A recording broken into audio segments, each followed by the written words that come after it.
तो गाइस आज के वीडियो में आपका स्वागत है और आज अपन डिस्कस करेंगे पोर्टफोलियो डाइवर्सिफिकेशन होती क्या चीज़ है, ये किस बला का नाम है, तो ये क्यों अच्छी है। ठीक है, ये चीज़ क्यों अच्छी है, क्या होती है, कैसे करते हैं और कैसे कैसे आप इसका फ़ायदा उठा सकते हैं, अपन ये सब जानेंगे आज की वीडियो में। ठीक है, चलिए बढ़ते हैं इसकी तरफ। पोर्टफोलियो डाइवर्सिफिकेशन होता क्या चीज़ है। पोर्टफोलियो डाइवर्सिफिकेशन कुछ नहीं होता, बस आप अलग अलग चीज़ें लेते हैं। ठीक है, पोर्टफोलियो डाइवर्सिफिकेशन में पोर्टफोलियो क्या होता है, आपकी जितनी सिक्योरिटीज जो भी हैं सब मिला के साथ में बोलूँ ना तो उसका एक वर्ड यूज होता है, कलेक्टिव वर्ड पोर्टफोलियो। ठीक है, तो पोर्टफोलियो में होता है आपके गोल्ड के ETF ले लिया अपन ने, ठीक है, म्यूचुअल फंड ले लिया अपन ने, कोई अपन ने शेयर्स खरीदे हुए हैं, अपन ने SGB खरीदे हुए हैं, अलग अलग टाइप की जो चीजें होती है सब अपन ने खरीद के रखी है, तो उसको पोर्टफोलियो डाइवर्सिफिकेशन बोलते हैं। ठीक है, अब ये क्यों अच्छी चीज है, चलिए मैं आपको एक एग्जांपल देता हूँ। अभी बीच में एक ड्रॉप आया था IT कंपनीज में, क्योंकि वहां CLSA ने वो रेटिंग कम कर दी थी उनकी। ठीक है, तो फिर एक ड्रॉप आ गया था उसमें सब IT कंपनीज में। आपको तो पता ही होगा, ये जिनको पता होगा, जो स्टॉक मार्केट थोड़ा सा भी करते हैं उनको न्यूज रहती है। ठीक है, तो ड्रॉप आ गया था। अगर सिर्फ आप IT कंपनी में पैसा डालते तो आपका पोर्टफोलियो ड्रॉप हो जाता, बट अगर आपने उसी टाइम पे पावर, IT, FMCG, कोल सब में डाल के रखा था तो आपको लॉस नहीं आता इतना ज्यादा, क्योंकि दूसरी कंपनी संभाल लेती वो लॉस को। बट अगर आप सिर्फ एक पे डालते हैं ना तो दिक्कत होती है। जैसे आप म्यूचुअल फंड भी ले रहे हो, ठीक है, और आप शेयर्स भी ले रहे हो। अब आप कभी आपके पास टाइम नहीं निकलता है कि मेरे को एकदम अभी देखना, एकदम एक्टिव नहीं कर सकता मैं, तो म्यूचुअल फंड आपको संभाल लेगा, तो आप शेयर्स कर सकते हैं। ठीक है, ETF जैसे मेरे को गोल्ड खरीदना है बट मेरे को फिजिकल गोल्ड नहीं खरीदना है और SGB अभी आ नहीं रही है, गोल्ड का ETF उठा लिया मैंने। डेट का भी ETF आता है, डेट फंड्स भी आते हैं। आप हर जगह इन्वेस्ट करेंगे ना तो क्या होगा, आपके पास एक फिक्स्ड इनकम सोर्स भी रहेगा। डेट अगर आप डेट के ETF में इन्वेस्ट करते हैं ना, आपको फिक्स्ड इनकम मिलने वाली है, सिंपल बात जान लिया अपन।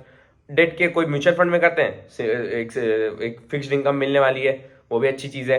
तो यही सब है छोटी छोटी चीजें जिसकी वजह से पोर्टफोलियो डाइवर्सिफिकेशन इतना काम का है कि आपका इनकम कभी भी जीरो नहीं होगा उसमें। डाइवर्सिफाई करेंगे अपन तो, ठीक है। जैसे अपन ने सिर्फ पावर पे डाला और अगर पावर कंपनीज में कुछ ड्रॉप आ गया तो फिर आपका जीरो हो जाता है वो, ठीक है, बहुत गंदा फॉल आ सकता है। बट वहीं अगर आपने पावर, कोल, FMCG, IT और भी बहुत सारी चीजें हैं जिन जिन में आप डाला होगा, रियलिटी, तो इन सब पे डाला होगा, अगर उन पे थोड़ा थोड़ा मोमेंटम आ रहा है तो आपका तो पोर्टफोलियो संभाला हुआ है, वहीं पे फायदा है इस चीज का। ठीक है, मैं आपको मेरा पोर्टफोलियो कैसे डाइवर्सिफाइड है वो बताऊंगा, ठीक है, इस वीडियो में आगे जाके मैं पोर्टफोलियो कैसे डाइवर्सिफाई किया हूँ, आप कैसे कैसे डाइवर्सिफाई कर सकते हैं, क्या क्या सिक्योरिटीज को आप ले सकते हैं मार्केट में, क्या इजीली ट्रेड हो सकती है, अपन सब इस वीडियो में जान लेंगे आराम से। और इस वीडियो को लंबा बिल्कुल भी नहीं खींचूंगा मैं, इस वीडियो को मैं टारगेट लेके बैठा हूँ 8 से 10 मिनट में खत्म कर देंगे अपन, ठीक है। तो बिल्कुल भी अपन वो नहीं करेंगे टाइम पास, अपन सीधा मुद्दे पे आएंगे। चलिए, पोर्टफोलियो डाइवर्सिफिकेशन आप समझ गए इतने में, चलिए मैं दिखा ही देता हूँ आपको लाइव एग्जाम्पल कैसे पोर्टफोलियो डाइवर्सिफाई कर सकते हैं। चलिए पोर्टफोलियो डाइवर्सिफिकेशन की तरफ बढ़ते हैं। तो गाइज ये है मेरा मार्केट कैपिटलाइजेशन वाला डिस्ट्रीब्यूशन, जिसमें मेरे पास 80% लार्ज कैप है मेरे पोर्टफोलियो में, 19% मिड कैप कंपनीज है, 1% स्मॉल कैप है। मैंने by the way small cap अभी बहुत हटा दिया था अपने पोर्टफोलियो में से, पहले मेरे पास 25% स्मॉल कैप था। इट इज़ लाइक आपको बैलेंस करना पड़ता है बहुत टाइम पे, कि आपको पता रहता है कि मार्केट ज़्यादा वॉलेटाइल होगा ना तो आप लार्ज कैप में ट्रांसफर हो जाइए, और आपको पता है कि ग्रोथ दे सकता है अभी मार्केट तो आप फिर से स्मॉल कैप और मिड कैप में कन्वर्ट हो जाइए। ये इसके लिए वर्कफुल रहता है बहुत ज़्यादा। चलिए अब अपन देखते हैं मेरा ये स्टॉक्स में कैसे डिस्ट्रीब्यूटेड है। तो मेरी टॉप 3 होल्डिंग्स है ना, वो मेरा 35% रखती है पोर्टफोलियो का, मतलब मेरी जो टॉप 3 होल्डिंग्स है वो 35% रखती है। अगर टॉप 3 होल्डिंग्स ऊपर है तो मेरा 35% ऑफ द पोर्टफोलियो वही संभालती है, ठीक है।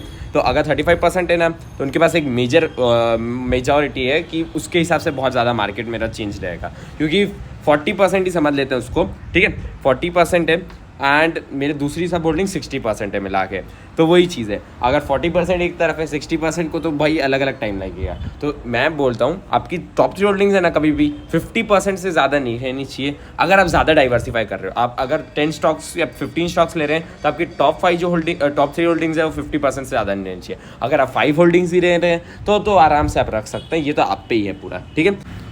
तो ये है मेरा सेक्टर वाइज डिस्ट्रीब्यूशन, ठीक है। तो जैसे कि अपन देख सकते हैं मैं पावर पे बहुत ज़्यादा बुलिश हो गया हूँ अभी, बिकॉज अभी आ रही है गर्मियाँ, तो गर्मियों में चलता है पावर जोरदार, क्या रिजल्ट्स आते हैं पावर के, आप बस देख के रखो वाली चीज़ होती है। तो मैंने अभी पावर पे स्टेक बढ़ाया, तो ये मैं डाइवर्सिफिकेशन इसलिए ज़्यादा करता हूँ, और अभी मैंने थोड़ा कम डाइवर्सिफाई करके पावर में ज़्यादा स्टेक बढ़ा दिया, 50% ऑफ द पावर बना दिया मैंने लगभग। क्यों? क्योंकि पावर के रिजल्ट्स अच्छे आएंगे, फिर पावर को सेल आउट कर दूंगा, फिर मैं ऐसा कोई स्टॉक लूंगा जो सीजनल उस टाइम पे चलेगा। जैसे मैं उस टाइम पे अगर ज़्यादा चल रहा होगा, अभी आएगा अगस्त और ये सब मतलब रेनी सीजन आएगा, तो उसमें जो ज़्यादा चलेगा मैं उस पर इन्वेस्ट करना ट्राई करूँगा, क्योंकि पावर का कंजम्पशन ज़्यादा नहीं होता, फिर वो पावर का कंजम्पशन कम हो जाता है, तो इसलिए पावर कंपनियाँ फिर इतनी ज़्यादा ग्रोथ नहीं देती न्यूमरस डिजिट वाली। ठीक है, तो ये देख लिया अपन माइनिंग एंड मिनरल्स। तो मेरे पास एक ही स्टॉक है माइनिंग एंड मिनरल्स पे, वो है कोल इंडिया।